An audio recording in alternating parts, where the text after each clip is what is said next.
Assalamualaikum warahmatullahi wabarakatuh. Selamat pagi Bapak Endra Syaputra selaku dosen pengampu pengantar manajemen dan teman-teman sekalian. Di sini saya akan mempresentasikan tentang lingkungan dan budaya organisasi, yang dimana terdapat 6 anggota kelompok, yaitu Elizabeth Saida Silaban, Risa Nabila Lesmana, Rizky Samora Mulyana, Angelina Sitanggang, Ambrosia Friera, dan Intan Arahap. Nah, apa itu lingkungan organisasi? Lingkungan organisasi adalah semua unsur dari dalam maupun luar organisasi yang dapat mempengaruhi sebagian atau keseluruhan suatu organisasi. Yang dimana faktor yang mempengaruhi lingkungan sosial dibagi menjadi dua, yaitu lingkungan internal dan lingkungan eksternal. Lingkungan internal adalah kekuatan lingkungan dalam perusahaan yang diatur manajemen untuk beradaptasi dengan perubahan-perubahan dalam kekuatan yang tidak dapat dikontrol, seperti faktor-faktor produksi dan aktivitas organisasi. Nah, yang kedua ada lingkungan eksternal. Lingkungan eksternal adalah kekuatan lingkungan luar yang tidak dikontrol manajemen walaupun dapat dipengaruhinya.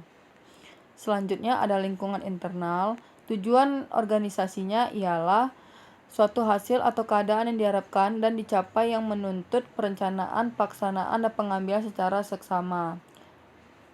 Chen mengatakan bahwa tujuan organisasi dapat diklasifikasikan menjadi dua, yaitu tujuan organisasi yang dirumuskan secara terbuka kepada umum dan tujuan organisasi yang tidak terbuka kepada umum, yaitu dirumuskan secara empiris untuk diketahui oleh lingkungan yang terbatas. Nah, selanjutnya ada struktur organisasi.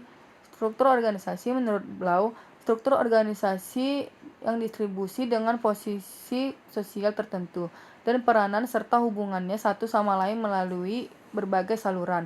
Definisi yang sederhana itu menuntut penjabaran lebih lanjut mengenai dua hal penting.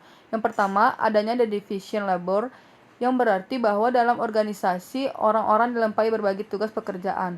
Yang kedua, bahwa organisasi mengandung ranking atau hierarki, yang berarti bahwa posisi yang diduduki orang memiliki hukum dan peraturan untuk setiap tim. Nah, selanjutnya ada lingkungan eksternal. Lingkungan eksternal adalah institusi atau kekuatan luar potensial mempengaruhi kinerja organisasi. Lingkungan eksternal itu terdiri lingkungan khusus, yang berarti bagian dari lingkungan yang secara langsung relevan terhadap pencapaian tujuan organisasi. Nah, yang kedua ada lingkungan umum, yang berarti kekuatan-kekuatan berinteraksi dan mempengaruhi terhadap seluruh sektor kehidupan manusia. Pengertian budaya organisasi adalah suatu karakteristik yang terdapat pada suatu organisasi dan dijadikan sebagai tuntunan organisasi atau perusahaan sehingga mampu membedakannya dengan organisasi lain. Fungsi budaya organisasi itu yang pertama ada meningkatkan adanya rasa kepemilikan dan loyalitas setiap karyawan di dalam perusahaan. Yang kedua digunakan sebagai alat untuk bisa mengorganisasikan setiap anggota. Yang ketiga ada meningkatkan kekuatan nilai suatu organisasi. Yang keempat dijadikan sebagai mekanisme dalam mengontrol perilaku di dalam lingkungan pekerjaan. Yang kelima mendorong seluruh struktur anggota untuk bisa meningkatkan performa kerja, baik itu dalam jangka pendek ataupun jangka panjang. Yang keenam dijadikan sebagai alat untuk menentukan arah mana yang bisa dilakukan dan tidak bisa untuk dilakukan. Nah, selanjutnya ada lingkungan perusahaan. Lingkungan perusahaan ada beberapa, yaitu lingkungan eksternal perusahaan, yang berarti lingkungan yang berada di luar organisasi yang meliputi variabel-variabel di luar organisasi yang dapat berupa tekanan umum dan tren di dalam lingkungan sosial yang terbagi dalam variabel peluang dan ancaman. Yang kedua ada lingkungan internal perusahaan. Terdapat dua faktor, yaitu research, merupakan sumber daya ataupun sekumpulan aset baik dalam bentuk aset berwujud maupun tidak berwujud yang berada di dalam kendali perusahaan serta akan membantu perusahaan dalam melakukan implementasi strategi untuk dapat bersaing.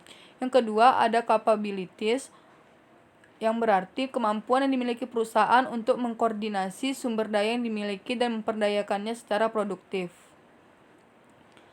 Nah, selanjutnya ada budaya dalam praktis organisasi perusahaan. Budaya organisasi tidak dapat dilihat oleh mata, tapi bisa dirasakan melalui perilaku para anggota atau cara berpikir, merasa, menanggapi, dan menuntut para anggota organisasi dalam mengambil keputusan ataupun dalam kegiatan lainnya. Budaya organisasi merupakan sebuah persepsi yang sama dari para anggota organisasi, sehingga budaya organisasi sering disebut dengan sistem bersama. Nah, berikut presentasi dari kami. Sekian, jika ada kesalahan kata maupun sengaja, kami minta maaf. Sekian dan terima kasih. Selamat pagi. Assalamualaikum warahmatullahi wabarakatuh.